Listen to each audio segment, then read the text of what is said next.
Hey, ubongekile lo nginiphathele umgosi wakamuva ohamba phambili. Ungakhohlwa-ke ukupressa i-subscribe button ne-notification button khona ungeke uphuthwe lutho engi-uploadayo. UBhobo-ke okokuqala ngokuhlukunyezwa nangesibhaxu somyeni wakhe wayengumsakazi woKhozi FM uSithandwa Nzuza obeshade nomfundisi wodumo umfundisi Philagama. NgoNovemba nyakenye leli phephandaba labika ngezinkinga ezikhungethe lo mshado nezinsolo zokuthi uSithandwa uyahlukanisa kodwa waphika.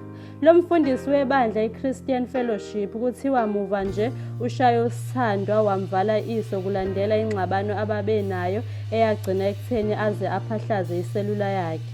uSithandwa uvulele uGama icala lokushaya emaphoyiseni aseHillcrest waboshwa wasevela enkantolo yeMantshi ePantown ngecala lokushaya. Kuthiwa uGama uma eshumayela muva nje esontweni uneka uSithandwa ebandleni njengomuntu ongaziphethe kahle futhi ohlulwa umendo. Ethintwa uSithandwa ubengafuni ukukhuluma ngezindaba zakhe, uthe akulona iqiniso okushiwo ngaye. Udalule ukuthi into emkhiphile emzini wakhe isibhaxu. Uvumile nokuthi kunecala lokushaya livulele umyeni wakhe. Ukushawa yikhona kungikhiphile emzini wami. Angithandi ukukhuluma ngezindaba zami zangasese, kodwa-ke kuliqiniso ukuthi umyeni wami ngimvulele icala lokushaya. Udaba olubucayi loli ngoba baningi abantu abathintekayo, imindeni nezingane.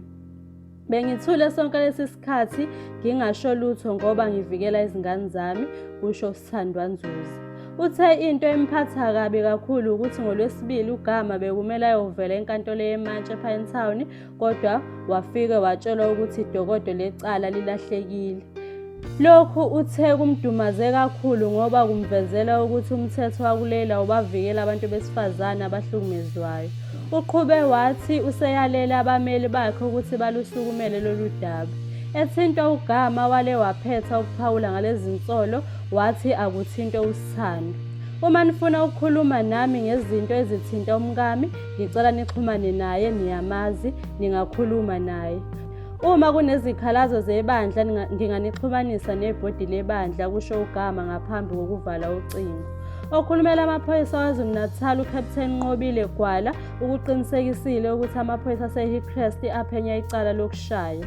Umlisa oneminyaka engu-48 uvulelwe icala lokushaya inkosikazi yakhe ngoJanuwari 18 ebusuku. Uvele oqala enkantolo yeMantshi yasePinetown ngoJanuwari 21, icala lahlehliselwa uFebruwari 18, kusho uGwala. UGwala uthe basaphenya ngezinsolo zokulahleka kwedokodo ngoba akulula ukuthi alahleke njengoba esegcinwa ngobuchwepheshe besimanje bamakhompyutha nokubhalwa phansi. Umthombo ongaphakathi esontweni uthe lezi zinsolo zokushaya zigcine zifikile ebandleni. uSithandwa kuthiwa wafika emaphoyiseni evuvukele iso ezovula icala, wabika nokuthi ucingo lwakhe luphahlaziwe phansi umyeni wakhe emshaya. Ngakusasa wabe sebuyela khona futhi emaphoyiseni eyocela ukuthi amphelezele ayolanda izimpahla zakhe kwakhe ngoba esaba ukuya khona yedwa, kusho lo mthombo.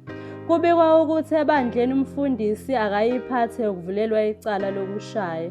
uSithandwa siyamthanda futhi ungumama wethu ebandleni, kusiphatha kabi okumehlelayo.